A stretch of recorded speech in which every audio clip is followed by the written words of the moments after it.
প্রিয় চাকরিপ্রার্থী ভাই বোনেরা, আসসালামু আলাইকুম। বরাবরের মতো আজও আপনাদের মাঝে উপস্থিত হয়েছি গুরুত্বপূর্ণ একটি ভিডিও নিয়ে। বন্ধুরা, আজকে আপনাদের মাঝে আলোচনা করব বাংলাদেশ ব্যাংক কর্তৃক প্রকাশিত সমন্বিত যে আর্থিক ৯ টি ব্যাংক, অর্থাৎ আর্থিক ৯ টি ব্যাংক ও ২ টি আর্থিক প্রতিষ্ঠান সমন্বিতভাবে মোট ১১ টি প্রতিষ্ঠানে ১৫৫৪ টি পদে সিনিয়র অফিসার সাধারণ যে নিয়োগ বিজ্ঞপ্তিটি প্রকাশ করা হয়েছে, সেই সংক্রান্ত বিষয়টি নিয়ে আলোচনা করার চেষ্টা করব।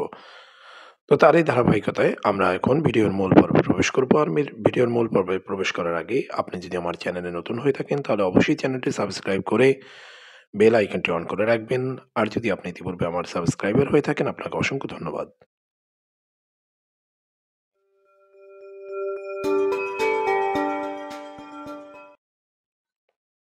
তো বন্ধুরা, আমরা দেখতে পাচ্ছি সার্কুলারটি ৩১ ডিসেম্বর ২০২৪ প্রকাশিত হয়েছে। নিয়োগ বিজ্ঞপ্তিতে বলা রয়েছে, ব্যাংকার সিলেকশন কমিটির তত্ত্বাবধানে ৯টি ব্যাংক ও ২টি আর্থিক প্রতিষ্ঠানে সমন্বিতভাবে প্রতিযোগিতামূলক পরীক্ষার মাধ্যমে নিম্নবর্ণিত শূন্য পদসমূহ পূরণের লক্ষ্যে প্রকৃত বাংলাদেশী নাগরিকদের নিকট হতে অনলাইনে দরখাস্ত আহ্বান করা যাচ্ছে।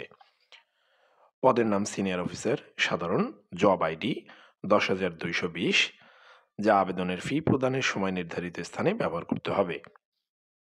পদসংখ্যা মোট ১৫৫৪টি, অর্থাৎ এখানে সোনালী ব্যাংক পিএলসি ৪২২টি, অগ্রণী ব্যাংক পিএলসি ৪০০টি, বাংলাদেশ কৃষি ব্যাংক ২৪২টি, রাজশাহী কৃষি উন্নয়ন ব্যাংক ১৯০টি, আনসার ভিডিপি উন্নয়ন ব্যাংক ১৮৯টি, বাংলাদেশ ডেভেলপমেন্ট ব্যাংক পিএলসি ২৬টি, কর্মসংস্থান ব্যাংক ২৪টি, বেসিক ব্যাংক পিএলসি ২০টি, প্রবাসী কল্যাণ ব্যাংক ৬০টি, ইনভেস্টমেন্ট কর্পোরেশন অব বাংলাদেশ ১৯টি ও Bangladesh house building finance corporation ১৫টি।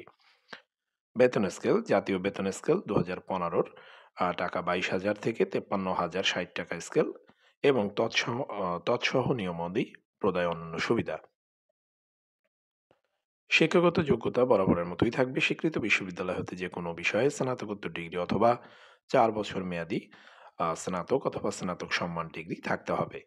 মাধ্যমিক স্কুল সার্টিফিকেট বা সমমান এবং তদর্থ পর্যায়ের পরীক্ষাসমূহে ন্যূনতম ২টিতে প্রথম বিভাগ অথবা শ্রেণী থাকতে হবে। গ্রেডিং পদ্ধতির ফলাফলের ক্ষেত্রে সরকারি নীতিমালা প্রযোজ্য হবে। কোনো পর্যায়ে তৃতীয় বিভাগ অথবা শ্রেণী গ্রহণযোগ্য হবে না। গ্রেডিং পদ্ধতিতে প্রকাশিত ফলাফলের ক্ষেত্রে শিক্ষা মন্ত্রণালয় ২/৬/২০০৯ ও ২/৩/২০১০ তারিখের প্রজ্ঞাপন অনুযায়ী বর্তমান প্রচলিত সিজিপিএ বা ক্ষেত্রসমূহ সিজিপিএ এর বিপরীতে পূর্বের প্রথম ও দ্বিতীয় বিভাগ বা শ্রেণীর উপর নির্ধারিত হবে। এখানে আমরা যদি একটু ছকটার দিকে তাকাই, তাহলে হবে এসএসসি বা সমমান এবং এইচএসসি বা সমমান পরীক্ষার ফলাফলের ক্ষেত্রে সিজিপিএ 3 বা তদূর্ধ্ব প্রথম বিভাগ, সিজিপিএ 2 বা তদূর্ধ্ব কিন্তু ৩ এর কম নয়, ৩ এর কম দ্বিতীয় বিভাগ। অনুমোদিত বিশ্ববিদ্যালয় কর্তৃক প্রদত্ত সিজিপিএ এর ক্ষেত্রে ৪ এর পয়েন্টের মধ্যে ৩ বা তদূর্ধ্ব 2.25 বা তদূর্ধ্ব কিন্তু 3 এর কম। আর যে সমস্ত সিজিপিএ 5 স্কেলের মধ্যে কাউন্ট হবে সেগুলো 3.75 বা তদূর্ধ্ব, 2.813 বা তদূর্ধ্ব কিন্তু 3.75 এর কম। এটা দ্বিতীয় বিভাগ বা শ্রেণী হিসেবে প্রযোজ্য হবে। আর উপরেরটা প্রথম বিভাগ।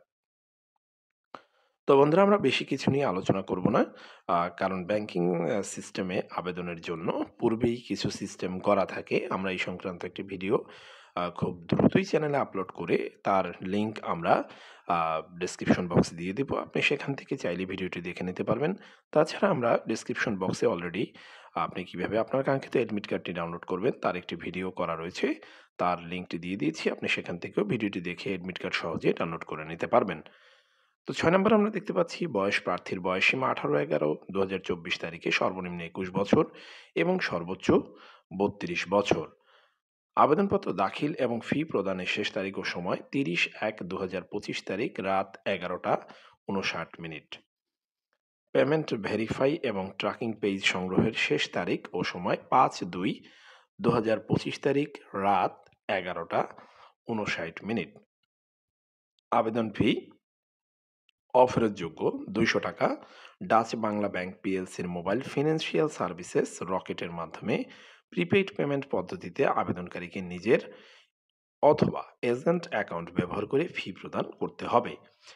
তো বন্ধুরা এই ছিল মূলত বাংলাদেশ ব্যাংকের সমন্বিত ১১টি যে আর্থিক প্রতিষ্ঠান রয়েছে তার সার্কুলার। এর বিস্তারিত আমরা আবেদন পদ্ধতি নিয়ে আলোচনা করব না। কারণ এই সংক্রান্ত একটি ভিডিও খুব দ্রুতই আপনাদের মাঝে তুলে ধরার চেষ্টা করব ইনশাআল্লাহ। তো বন্ধুরা সেই পর্যন্ত সকলকে দেখার আহ্বান জানিয়ে আজকের মতো এখানেই বিদায় নিচ্ছি।